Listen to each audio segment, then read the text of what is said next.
Load shedding এর আরো খবর জানাতে ফরিদপুর থেকে যুক্ত হয়েছেন এনকেবি নয়ন এবং রংপুর থেকে যুক্ত হয়েছেন সহকর্মী রেজাউল ইসলাম বাবু। তবে শুরুতে আমরা যাব ফরিদপুরে নয়নের কাছে। নয়ন, জানাবেন যে লোডশেডিং এর বিষয়ে বিদ্যুৎ বিভাগ কি বলছে এবং সেখানকার যারা গ্রাহক রয়েছেন তারা কি ধরনের সমস্যায় পড়ছেন।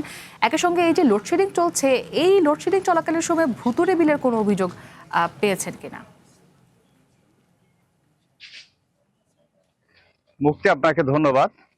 ফরিদপুর জেলা জুড়ে কিন্তু তীব্র লোডশেডিং এ কিন্তু জনজীবন অতিষ্ঠ হয়ে পড়েছে।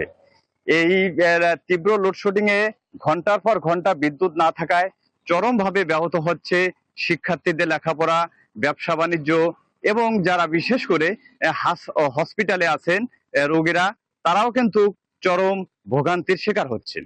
এবং অনেক কলকারখানা কিন্তু তারা বেশিরভাগ সময় কিন্তু বন্ধ থাকে, তাদের কার্যক্রম এবং উৎপাদন কিন্তু ব্যাহত হচ্ছে।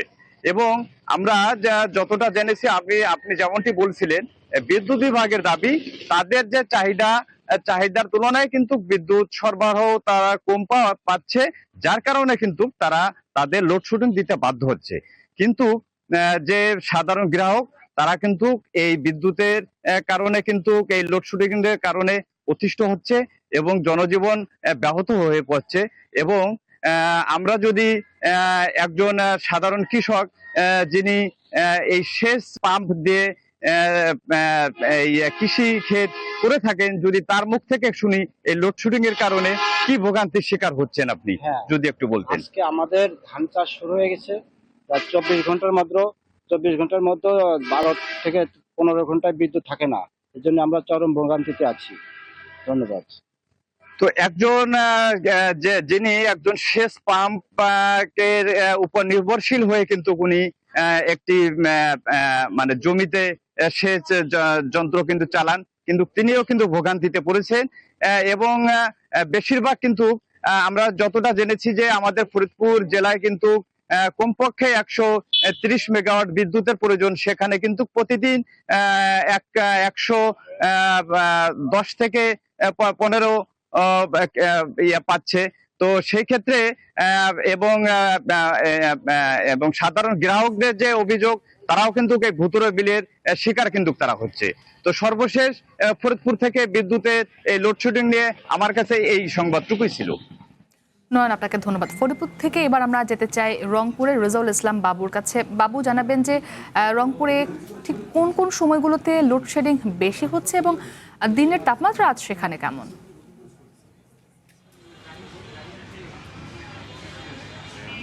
আপনি যেমনটি বলছিলেন আসলে যে বিদ্যুৎ বিভ্রাটে কিন্তু রংপুরে এই জনজীবন বিপর্যস্ত হয়ে পড়ছে। এর সঙ্গে কিন্তু তীব্র গরম, এই গরমের সঙ্গে কিন্তু পাল্লা দিয়ে যখন ঘন্টার পর ঘন্টা লোডশেডিং হচ্ছে, তখন কিন্তু আসলে মানুষের জীবন বিপর্যস্ত হয়ে পড়েছে। আপনি দেখতে পাচ্ছেন যে আমি কিন্তু এখন রয়েছি রংপুরের একটি বিপণী বিতানে। এখানে কিন্তু বিদ্যুৎহীন অবস্থায় এখন রয়েছে। 1 ঘন্টা আগে বিদ্যুৎ চলে গেছে, এখনো পর্যন্ত বিদ্যুতের কোনো খবরও নেই। আপনাকে যদি বলে রাখি যে কিন্তু 1 ঘন্টা পরই কিন্তু বিদ্যুতের লোডশেডিং হচ্ছে এবং যে 1 ঘন্টা যে লোডশেডিং 2 ঘন্টা 3 ঘন্টা পর্যন্ত চলছে। আর এই লোডশেডিংয়ের খবরে পড়ে কিন্তু আসলে বেশিরভাগ বিপদে পড়ছেন ব্যবসায়ীরা। মার্কেটে মানুষ যেতে পারছে না গরম এবং গরমের তীব্রতার কারণে। এছাড়াও কিন্তু শিক্ষার্থীরা ঘন ঘন লোডশেডিংয়ের কারণে তাদের লেখাপড়া ব্যাহত হচ্ছে। পাশাপাশি কিন্তু মানুষ রোগাক্রান্ত হয়ে পড়ছে। এই ভরসা গরম এবং লোডশেডিংয়ের কারণে কিন্তু বেশি করে শিশুরা কিন্তু আক্রান্ত হচ্ছে ডায়রিয়া, নিউমোনিয়া সহ বিভিন্ন রোগে। আমি নেস্কোর সঙ্গে আমাদের যতটুকু কথা হয়েছে, তারা আমাদেরকে যতটুকু জানিয়েছেন, আপনাকে যদি আমি বলি যে রংপুরে নেস্কোর কিন্তু চার ভাগে বিভক্ত। নেস্কো 4টি ভাগে বিভক্ত হয়ে তারা 4টি অফিসের মাধ্যমে কিন্তু নিয়ন্ত্রণ করে রংপুরের বিদ্যুৎকে। তা আমাদেরকে জেলা বিষয়টা তাদের পক্ষ থেকে নির্বাহী কৌশলী আমাদের যতটুকু জানিয়েছেন তার চাহিদা হলো 30 মেগাওয়াট বিদ্যুৎ, কিন্তু তারা পাচ্ছে 16 মেগাওয়াট বিদ্যুৎ, অর্থাৎ 14 মেগাওয়াট বিদ্যুৎ তারা কিন্তু কম পাচ্ছে। এবং তারা বলছে যে আমরা 60% বিদ্যুৎ দিতে পারছি, 40% কিন্তু আমাদেরকে লোডশেডিংয়ের ব্যাক হবো। যদিও বা চিত্র কিন্তু ভিন্ন। আমরা সারাদিন আমরা দেখতে পাই যে লোডশেডিংয়ের সময় তারা যেটা বলছে তারা কিন্তু সেটা মেনটেন করতে পারছেন না। দেখা যাচ্ছে কখনো কখনো 1 ঘন্টার জায়গায় 3 ঘন্টা। ভাই ওখানে ব্যাক হলো, গলি গলি গলি, ওদিকে অন্যদিক গেলে যে ফিট কাটি যাবে। আপনাকে যদি বলে রাখি যে সাহস পেলাম না। বিদ্যুৎ নেস্কোর আওতায় চললেও গ্রামে কিন্তু পল্লী বিদ্যুতের অবস্থা কিন্তু আরও ভয়াবহ। ধান গাড়ার মৌসুম চলছে, ধান রোপণের মৌসুম চলছে। এই মৌসুমে কিন্তু কৃষকরা কিন্তু তাদের জমিতে প্রয়োজনীয় সেচ দিতে পারছেন না। সব মিলাই কিন্তু রংপুরের কৃষক বলেন, ব্যবসায়ী বলেন, শিক্ষার্থী বলেন, সকলেই কিন্তু আসলে একটা মানে ভোগান্তির মধ্যে রয়েছে।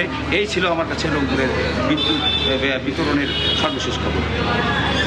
লোডশেডিংয়ের খবরাখবর জানাতে আমাদের সঙ্গে যুক্ত ছিলেন আমাদের সহকর্মীরা রংপুর এবং ফরিদপুর থেকে।